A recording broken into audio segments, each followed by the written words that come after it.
Yeah, good morning. This is Bang Bang Rail. Just thought I'd do a quick podcast. I've got a few things to do this morning. I'm changing the room around. I've got to go and pick up the settee. Just bought a big settee, and it's going to look nice. I've got a rug going down later.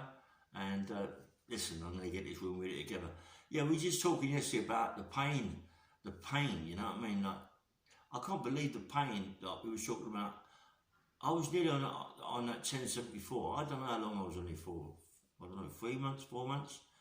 You know what I mean? And to think that every day that those coming in my cell and battering me with truncheons and all that, But I mean, sometimes I had a result, sometimes they just come in and jab me up, you know what I mean? And I go to sleep, because I didn't live a life, you know what I mean? I didn't live a life. Like 24 hours a day, it was like, you don't know where you are, I was like paralysed, I was in another world. But the pain I went through when they're bashing me up, yeah? And it's unbelievable that lasted for 3 or 4 months or whatever it lasted for, yeah? And I'm still around, you know what I mean? And I think to myself, fucking hell, man. All the pain I've gone through, I couldn't be hurt, you know what I mean? Like, I don't think there's a man on this fucking planet that can hurt me now, you know what I mean? Physically, with his fists, maybe a knife or a gun, obviously that goes without saying, you know what I mean? But physically, I don't think so. I've gone through so much pain in my life. Pain, like people could never imagine what the pain I've been through. It's not just about being bashed up with truncheons and that sort of thing. It's the pain of not knowing where you are, not knowing if you're going to die. I mean, you can imagine seeing yourself wither away, and it is you do wither away, you know what I mean? Like from that big weight to nothing, yeah? And you're looking at yourself and you can see actually the blood fucking in your veins, mate. You think I'm joking? It's crazy. It's like you're in another world. You're a trance right up, They're coming and jabbing you up, mate. They're jabbing your arse. Jabbing your neck. They're jabbing your arms. They're jabbing everything, And it's numbness and it's pain. Like it's, you know what I mean?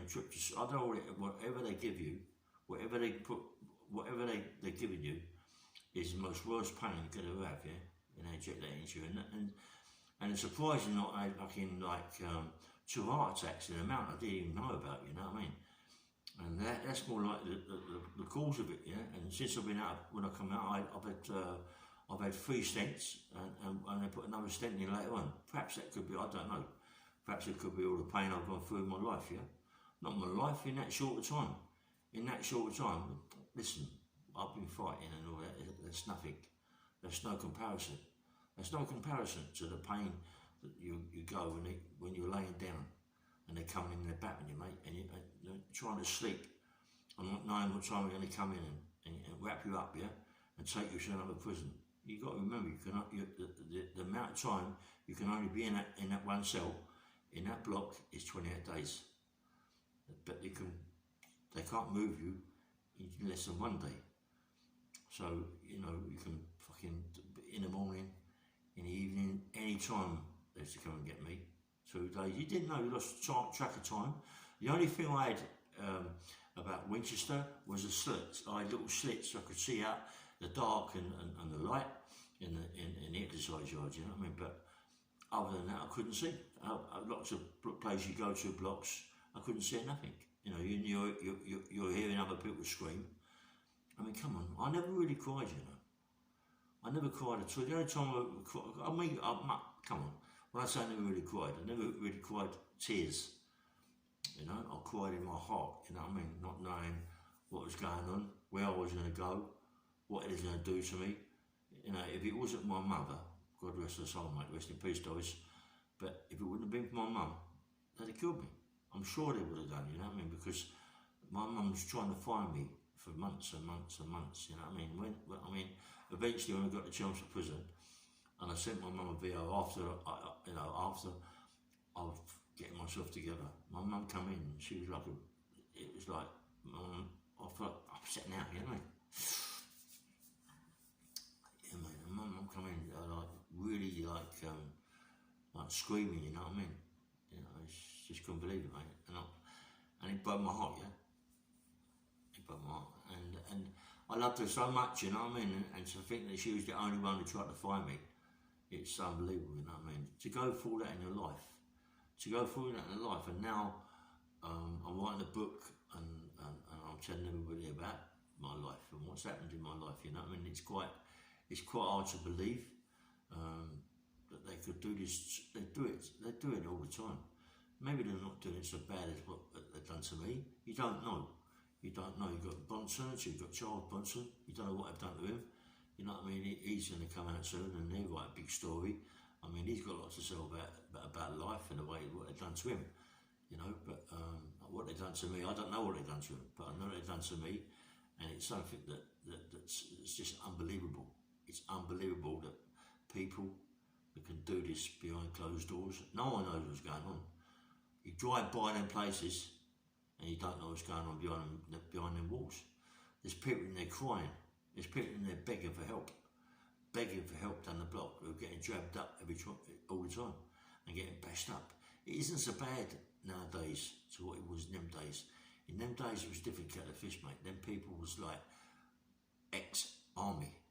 They've been through a lot themselves, so pain to them is nothing. To hear someone scream and shout is nothing to them, but it was something to me.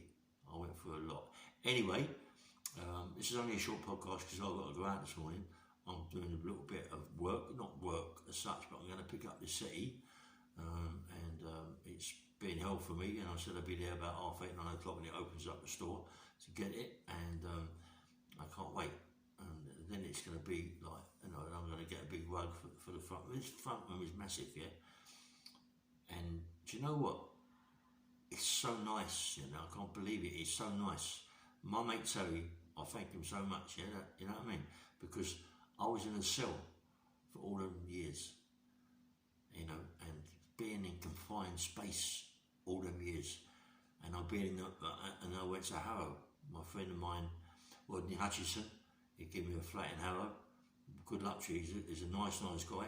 I respect him for what he did for me. He gave me a flat in Harrow, but it was very tiny. It was like being that little bit bigger than the cell. Believe it or not, the front room was twice, 3 times big. Obviously, I bet it's tiny. Yeah, we're trying to get all the furniture in. I still felt very cramped.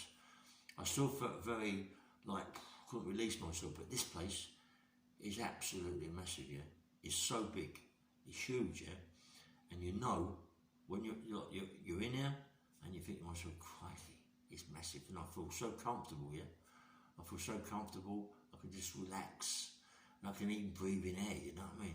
It's crazy. It's mad. Anyway, this is Ray Bang Bang Hill. Good morning, and I'll do one later on. Yeah. Thanks very much for listening to my podcast. Don't forget to like and subscribe. Yeah.